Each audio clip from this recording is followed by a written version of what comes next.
Bien sûr. Oui, nous sommes à Ciné Franco, le cinéma carton, avec Joël Desjardins. Joël, bonjour. Congratulations, vous avez présenté votre premier film, Rodeo. Ça passait bon, c'est Merci. Oui, c'est une belle séance. Le public est content. Il y avait un Q&A très intéressant avec beaucoup de questions. J'aime vraiment les Q&A. Oui. Je pense que je fais des réponses très, très longues. Oui. Mais il y aurait tellement à dire sur le tournage d'un projet qui prend 6 ans à faire. Donc, c'est sûr que j'adore ces moments-là avec le public. Vous savez venir ici avec la tournée Québec Cinéma, oui. Mais est-ce que vous savez venir avec une truck? Oui. Comment est-ce que vous savez? Oui, on a tourné Rodeo sur environ 40 jours. On a tourné une vingtaine de jours près de Montréal.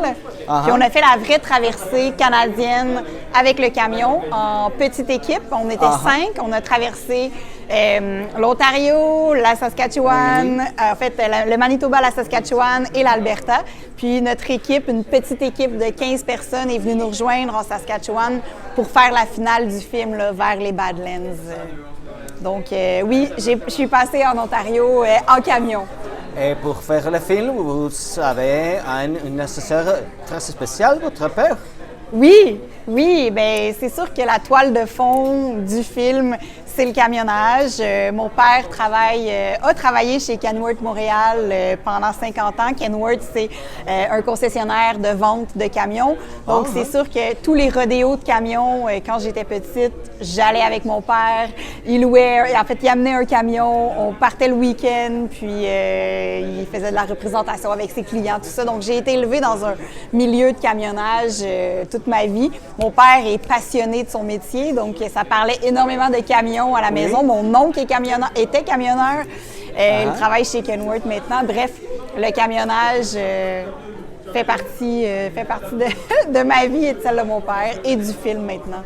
Est-ce que votre père a vu le film? Oui, bien sûr. Il a lu le scénario. Oui. J'ai posé plein de questions sur les dialogues. J'ai posé plein de questions techniques par rapport à énormément de choses en lien avec le camionnage. Puis oui, il a vu le film. Il a été bien ému. Il a bien aimé le film? Oui, il a aimé. Il a été confronté. Il a trouvé ça triste, mais beau. Ouais. C'est un défi. Mais comment est-ce que vous avez fait pour le casting? Parce que il y a une chimique avec le père et la fille. J'aime voir les crédits de finale.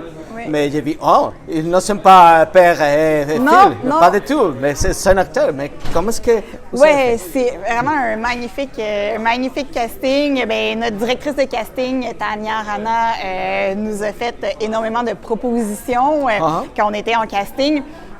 On était en pandémie, donc on a reçu énormément de vidéos de self-tape d'audition. Je pense qu'on a plus que 250, presque 300 enfants là, qui ont envoyé, des parents en fait, qui ont envoyé des vidéos d'enfants. Oui, beaucoup de femmes. Mais j'avais déjà vu Lilou jouer dans un long métrage de Marie-Lou Wolfe, réalisatrice québécoise qui a réalisé Joulix. Lilou était toute petite dans le film, puis j'avais énormément aimé l'authenticité, l'espèce de verve qu'elle avait, même un petit accent. Il y avait quelque chose de pas propre du tout dans ce qu'elle était. J'avais envie d'une petite fille qui avait ce torque-là.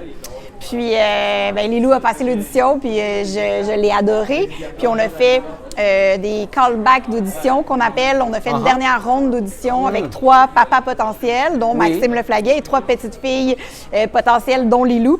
Et Maxime et Lilou, déjà dans la salle d'audition, étaient déjà en train de rire ensemble, sont arrivés dans la salle d'audition en se taquinant. Donc, il y avait déjà une belle complicité. Puis, j'ai décidé de travailler avec eux sur ça, en fait. Au lieu d'apprendre les dialogues puis d'encarcaner des dialogues un peu trop robotiques, j'étais comme, OK, on oublie les dialogues, mais on travaille sur le synopsis, sur le scénario, en fait, de chacune des scènes. On les décortique, être certaine que l'intention de chacune des scènes était bien comprise, puis que si on enlevait les dialogues, qu'est-ce qui pourrait réinventer d'autres comme dialogue? Puis, ça a vraiment fait en sorte que même sur le plateau, quand j'avais pas ce que je voulais, je disais, OK, on change de réplique. Qu'est-ce qu'elle pourrait dire, la petite? Elle me sortait des répliques. Fait qu'il y avait comme l'espèce de fraîcheur qui pouvait être captée quand même en tournage à des moments où c'était un peu plus difficile. Mais cette complicité-là est venue aussi du fait qu'on a fait des sessions de mini-pot, mini-golf. On est allé jouer au mini-golf, on est allé manger de la pizza. On a fait des activités aussi juste pour se connaître tous les trois. Mais surtout Maxime et Lilou qui développent vraiment cette relation-là ensemble. Puis on s'est vu une dizaine de week-ends là, en pré-production. Donc ça a été énormément de travail, de complicité, je dirais, plus que de dialogue comme tel, de jeu. C'est pas seulement le tournage ou le script, mais c'est très important pour la sensation de réalité que le film montre et sa création de communauté que vous savez. Voilà, c'est un peu de chance avec les joueurs, mais c'est votre travail aussi, dehors les caméras. Oui, c'est beaucoup ça, parce que tu peux pas arriver sur un plateau, puis il y a besoin d'avoir cette confiance qui se tisse aussi entre les acteurs puis la réalisation, puis le travail qu'on fait en amont, avant le tournage, c'est hyper précieux. Puis c'est des moments où tout est possible. S'il y a des répliques, des fois, je demandais à Max, « Hey, comment il dirait, le Serge? » Ah non, ça, je le... Pardon, j'ai frotté le micro. Ça, je changerais telle réplique, je suis pas sûre, Joël, tel mot. On a vraiment travaillé aussi les dialogues ensemble avec Maxime pour qu'il s'approprie le texte. Donc, il y a eu beaucoup de temps passé à travailler là, autour d'une table sur le scénario aussi, tu sais. Puis Maxime est papa d'une petite fille de 4 ans, donc... Pas de problème. Pardon. Oui. Je vais recommencer. Maxime est papa d'une petite fille de 4 ans, elle s'appelle Françoise, puis il m'a dit... Il y a 4 ans, j'aurais pas pu jouer le papa de la même façon, c'est sûr. Et là, de penser à ma fille, que c'est ma fille que je pourrais être en train de perdre à ce moment-là, il était vraiment capable de se plonger dans cette émotion. Puis Lilou, ses parents sont séparés, elle aussi, elle vit un conflit de séparation, elle était capable d'aller chercher ça aussi en elle. Fait qu'il y avait quand même des éléments clés dans leur vie qui faisaient qu'ils pouvaient quand même énormément s'identifier au personnage aussi. Fait que...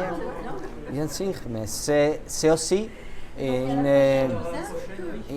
information, un exemple, une chose qu'il porte dans la vie maintenant. Pour lui, c'est une expérience pour la vie maintenant. Et aussi pour les spectateurs, nous comme spectateurs, sur différents mondes de votre film, nous apprenons, mais pour votre acteur, c'est comme ça.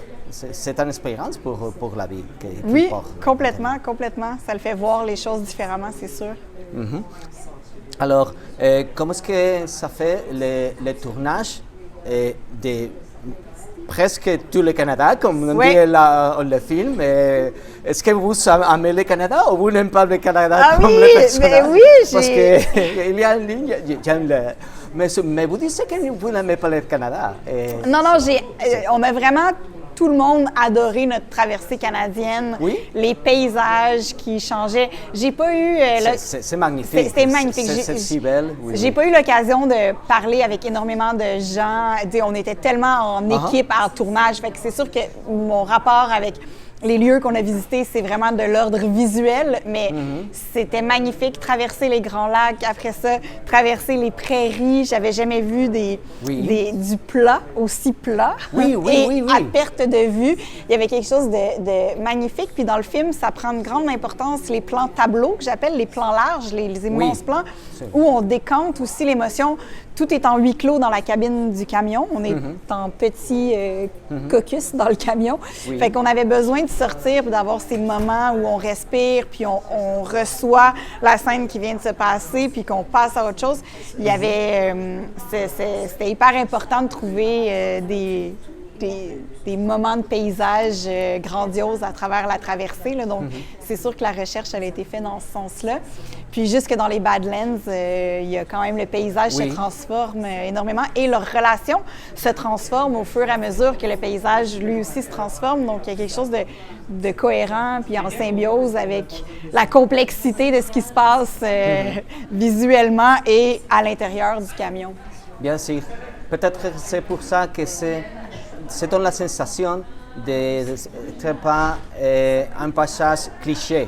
C'est différent. C'est bon, ce qui passe intérieurement des personnages, mais ce n'est pas un cliché. C'est comme que nous sommes en train de voir quelque chose de différent des les clichés des prairies, les clichés du Canada. C'est ce que j'aime. Oui, c'est ça. Ben, merci, parce que j'aime pas les films carte postale. Puis moi, je trouve qu'il y a de la poésie même dans le trash, même dans le lait. Puis je trouvais ça vraiment cohérent aussi avec ce qui se passait dans leur relation. Autant que c'est beau, autant que c'est malsain de partir avec son enfant. Il y a comme autant de la beauté dans le geste de ne pas vouloir perdre sa fille, mais autant d'actes, c'est un acte répréhensible, mais autant que le paysage aussi, parfois il est menaçant, le paysage, parfois il est inapproprié, comme les douches de truck stop hyper sales pour amener une petite fille dans un lieu comme ça. Mais c'est à l'image de leur relation aussi, tu sais. Absolument. Et comme si bien des scènes, des relations avec les acteurs, est-ce qu'il y avait dans les montages quelques scènes qui ont disparu, que vous savez, oh, c'est bonne scène, mais c'est pas pour le film?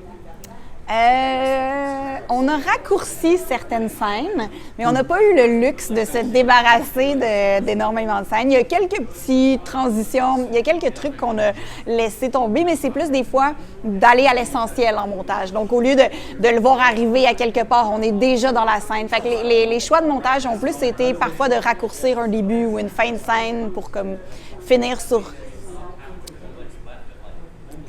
une tension qui peut-être tombait un peu quand on allait jusqu'au bout de la scène. Donc, ça a été plus des choix de cet ordre-là.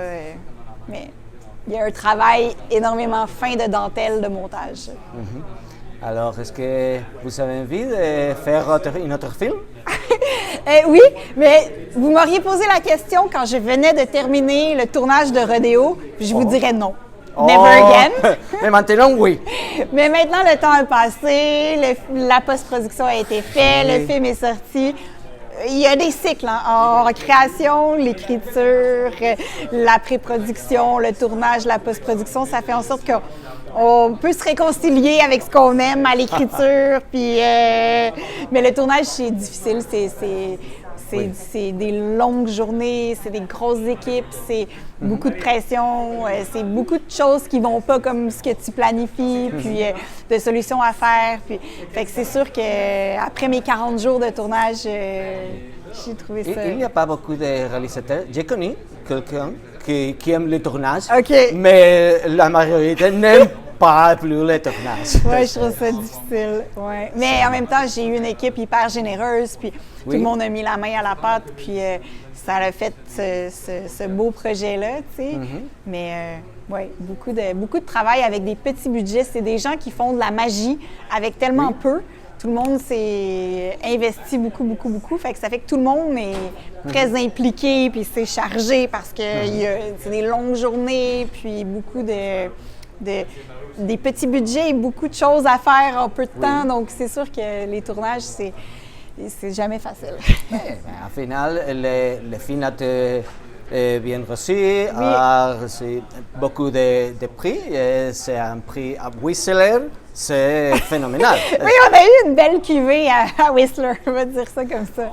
Oui. Alors, vous avez un script pour le prochain film? Oui, bien, j'ai une mini-série de fiction de 6 épisodes avec Sarah Lévesque, la co-scénariste de Rodéo, qui vient d'être terminée. Oui. Puis, un début de nouveau scénario de long métrage à suivre.